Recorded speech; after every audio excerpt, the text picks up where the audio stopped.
ముందుగా అందరికీ నూతన నామ సంవత్సర ఉగాది శుభాకాంక్షలు. ఈరోజు మా ఫ్యామిలీతో ఉగాది ఎలా జరుపుకుంటున్నానో మీ అందరికీ చూపిస్తా చూడండి. ముందుగా మనం గుమ్మానికి డోర్నబాగ్ కట్టుకొని బంతిపూలు పెట్టి కడప ఉదించుకొని బొట్లు పెట్టుకొని ఆ తర్వాత పూజ అనేది స్టార్ట్ చేసుకోవాలి. ఇల్లు అనేది నీట్గా చేసుకుంటేనే మనకు పూజ అనేది ఫలితం ఉంటుందని నేను నమ్ముతాను. మనము పచ్చడకుండ అనేది నీట్గా కడిగి బెల్లం అనేది వడగట్టుకోవాలి. అందులో ఏదన్నా చెత్త చూసారా ఎలా ఉందో అదంతా పోతుంది. చింతపండు పుల్లటిది కాకుండా తియ్యటిది తీసుకున్నా అది అందులో వేసుకొని మనము మామిడికాయ యాపపూత అనేది కడిగి తీసుకున్నా.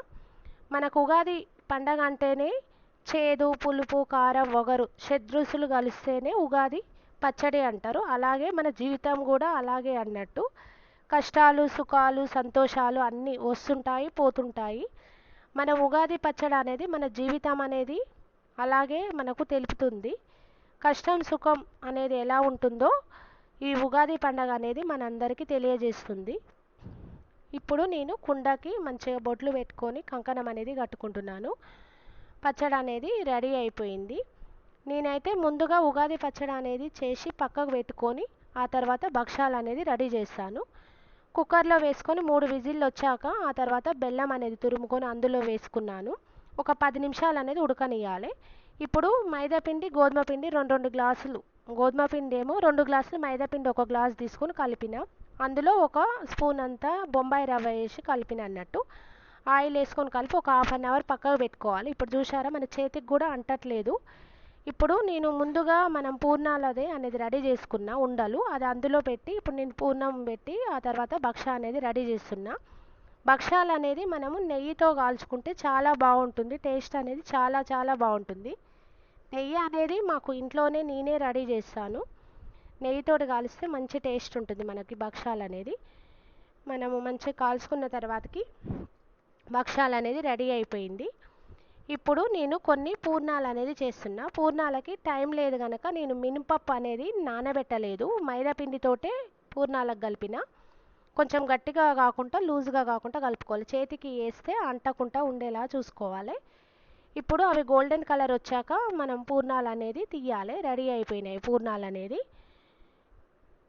వాటిని ఇప్పుడు నేను చక్కెర పొంగలి చేస్తున్నాను. 1 గ్లాసు బియ్యానికి అర గ్లాసు పెసరపప్పు తీసుకుని కాస్త నెయ్యి వేసి గోల్డ్ కలర్ వచ్చే వరకు ఫ్రై చేసి కుక్కర్లో పెట్టిన. 3 విజిల్లు అయ్యాక ఇప్పుడు పాలు పోసుకొని చక్కెర వేసుకున్నా.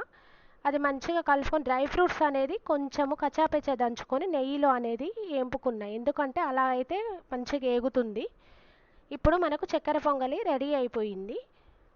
ఆ తర్వాత నేను మా ఇంటి వెనకాల మాకు మర్రి చెట్టు అనేది గోడకు మొలిచింది. ఆ మర్రి ఆకులతోటి నేను ఇస్తారు అనేది కుట్టిన. పచ్చని ఆకుల్లో పెడితే చాలా బాగుంటుంది. నేను ప్రసాదం అనేది ఎప్పుడైనా ఇలాగే పెడతాను. నేను ఆ పచ్చడికి కూడా గ్లాస్ లెక్క రెడీ చేసిన. ఇప్పుడు పూజా గది అనేది క్లీన్ చేసుకొని దేవునికి పూలు అవన్నీ పెట్టి అలంకరిస్తున్నా.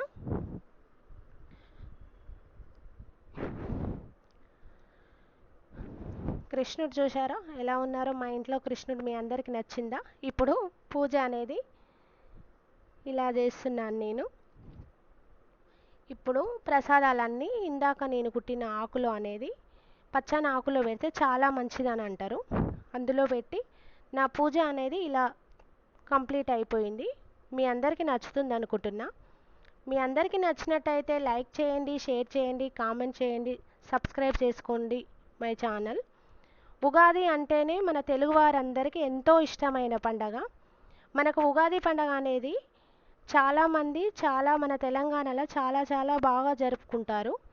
ఎందుకంటే పంట అనేది కూడా చేతికి వస్తుంది. వాళ్ళ కులదేవతలకు కూడా ఇప్పుడు మనకు ఏటలు అవన్నీ సమర్పించుకుంటారు. ఉగాది పండగ అనేది మనకు ఉగాదితోటే స్టార్ట్ అవుతుంది అన్నట్టు. మనకు కొత్త సంవత్సరం అంటే ఉగాది.